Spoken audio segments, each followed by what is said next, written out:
Shri Rajaram inter college तैयारी करा कर जौनपुर। प्रिय बच्चों, ऑनलाइन कक्षा में आपका स्वागत है। कक्षा 10 विषय हिंदी। तो देखिए, हिंदी में आज हम लोग पद्य में पढ़ेंगे, राम बिलोके लोग सब चित्र लिखे से देख, चितई सीय कृपायतन जानी विकल विशेष, देखी विपुल विकल वैदेही निमिष विहात कलप समतेही, त्रिषित बार बिनजो तनु त्यागा मुए करई का सुधा तड़ागा, का वर्षा सब कृषि सुखाने समय चुके पुनिका पछताने, अस जिय जान जान की देखी प्रभु पुल के लख प्रीति विसेखी, गुरहि प्रणाम मनहि मन कीन्हा अति लाघव उठाय धनु लीन्हा, दमकेउ दामिनी जिम जबलयऊ पुण्य नव धनु मंडल संभयऊ, ले चढ़ावत खैचत गाढ़े काहुन लखा देख सब ठाढ़े, ते क्षण राम मध्य धनु तोरा भरे भुवन धुनि घोर कठोरा, भरे भुवन घोर कठोर रव रवि बाज तज मारगु चले, चिकरहि दिग्गज डोल महि अहि कोल कुरुम कलमले, सुर असुर मुनि कर कान दीन है सकल विकल विचारहि, को दंड खंडेउ राम तुलसी जयति वचन उचारहि। ठीक है, इसी पद्य को हम लोग पढ़ेंगे आज। तो सर्वप्रथम आप हेडिंग देंगे पद्यांश।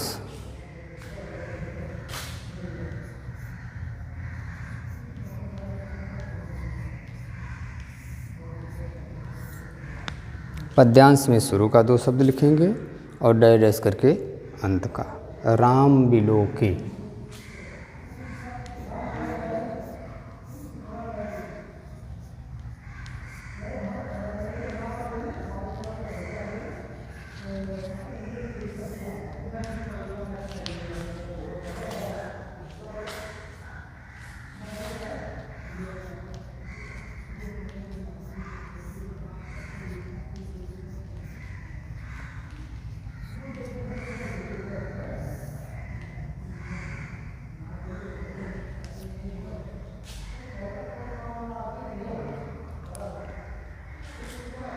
फिर हेडिंग देंगे आप संदर्भ।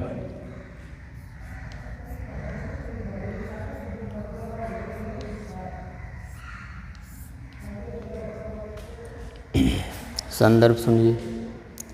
प्रस्तुत पद्य हमारी पाठ्य पुस्तक हिंदी काव्य खंड के धनुष भंग नामक पाठ से लिया गया है।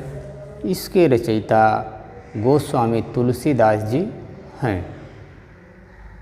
संदर्भ एक बार फिर सुनिए। प्रस्तुत पद्य हमारी पाठ्य पुस्तक हिंदी काव्य खंड के धनुष भंग नामक पाठ से लिया गया है। इसके रचयिता गोस्वामी तुलसीदास जी हैं। फिर रीडिंग देंगे प्रसंग।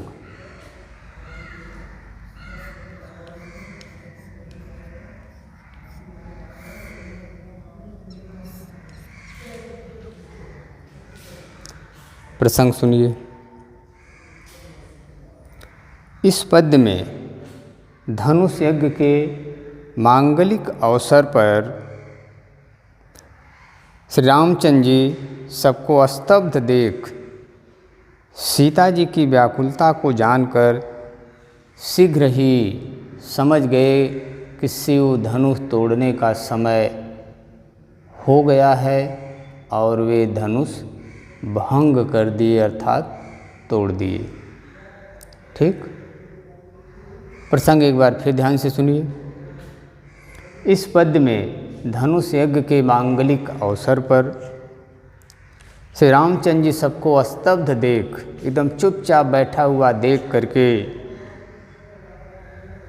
सीता जी की तरफ देखे तो उनको व्याकुल समझ करके, व्याकुल जान करके, व्याकुल देख करके जान गए कि धनुष तोड़ने का अर्थात भंग करने का उचित समय हो गया है और वे धनुष तोड़ दिए। ठीक। फिर आप हेडिंग देंगे व्याख्या।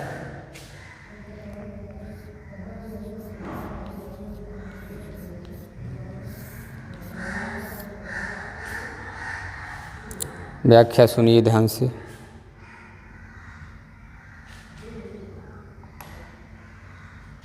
राम बिलोके लोग सब चित्त लिखे से देख, चितई सिय कृपाय तन जानी विकल विशेष। कवि कह रहा है कि श्री रामचंद्र जी ने सबकी तरफ देखा तो सभा में उपस्थित सभी लोग उन्हें जड़ निश्चेष्ट अर्थात चित्र में लिखे हुए से दिखाई दे रहे थे। फिर दया के सागर सीता जी की तरफ देखे तो वे विशेष व्याकुल दिखाई दी। देखी विपुल विकल वैदेही निमिष विहात कल्प सकते ही। उस समय सीता जी इतना व्याकुल थी कि उनका एक पल का समय एक कल्प के समान बीत रहा था। त्रिस्त बार बिन जो तन त्यागा, मुए करे का सुधा तड़ागा।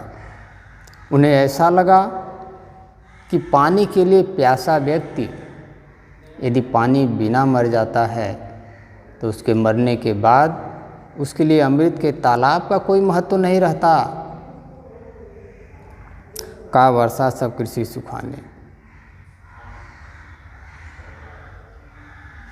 ठीक उसी प्रकार से खेती के सूख जाने पर वर्षा होने का कोई महत्व नहीं होता है, कोई औचित्य नहीं रह जाता है।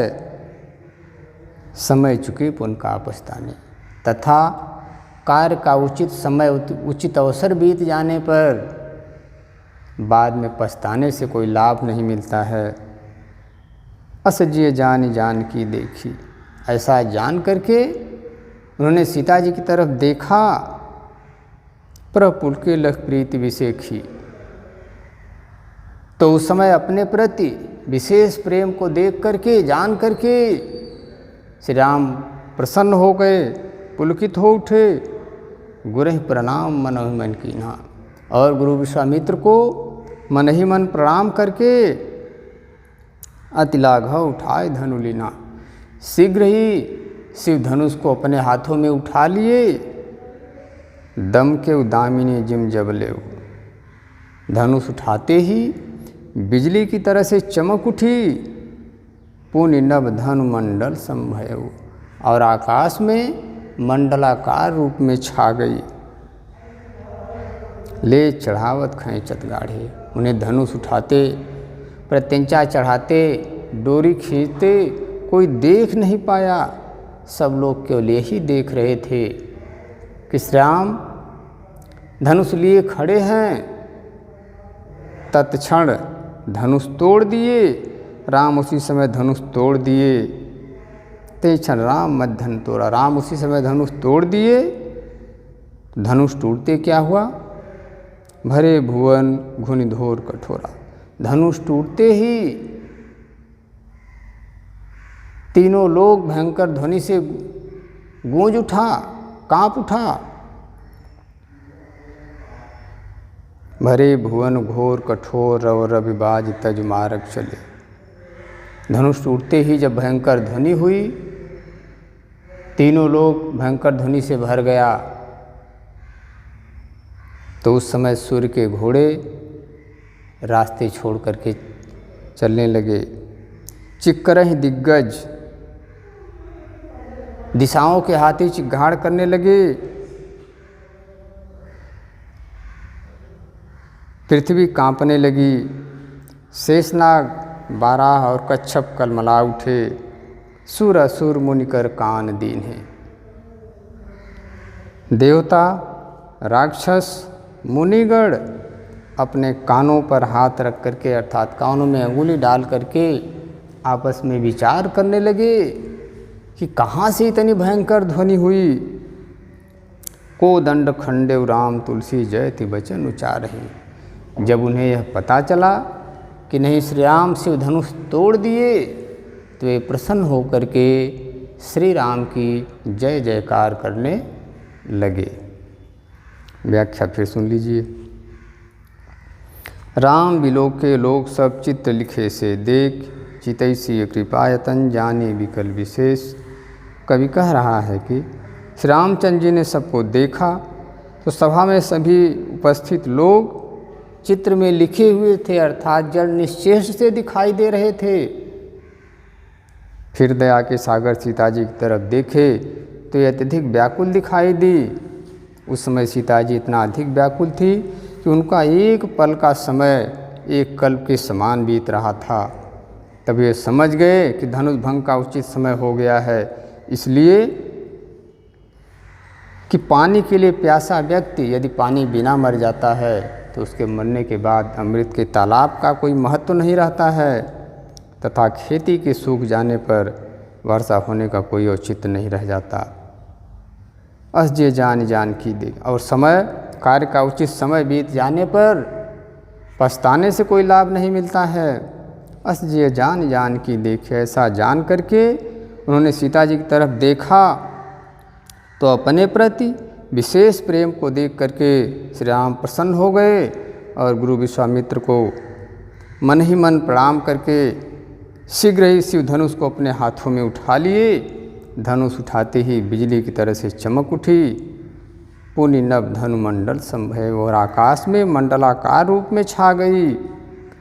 ले चढ़ावत खैंचत गाड़े, उन्हें धनुष उठाते डोरी खींचते प्रत्यंचा चढ़ाते कोई देख नहीं सका। लोग केवल यही देख रहे थे कि राम धनुष लिए खड़े हैं। उसी क्षण वे शिव धनुष को तोड़ दिए।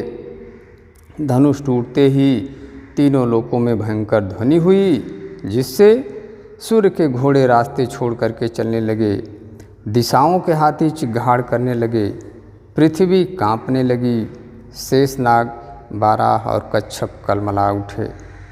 देवता, राक्षस और मुनिजन अपने कानों में अंगुली डाल लिए और आपस में विचार करने लगे कि इतनी भयंकर ध्वनि कहाँ से हुई। जब उन्हें पता चला कि नहीं, श्री राम शिव धनुष तोड़ दिए, तो ये प्रसन्न होकर के श्री राम की जय जयकार करने लगे। अब इसके बाद फिर हेडिंग आप देंगे काव्यगत सौंदर्य।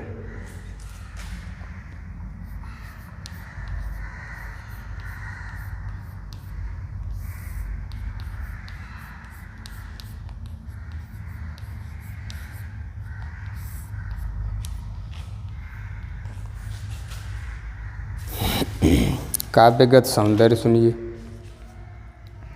नंबर 1 में आप लिखेंगे कि इस पद्य में सीता जी की व्याकुलता और श्री राम के धनुष तोड़ने का सुंदर वर्णन किया गया है।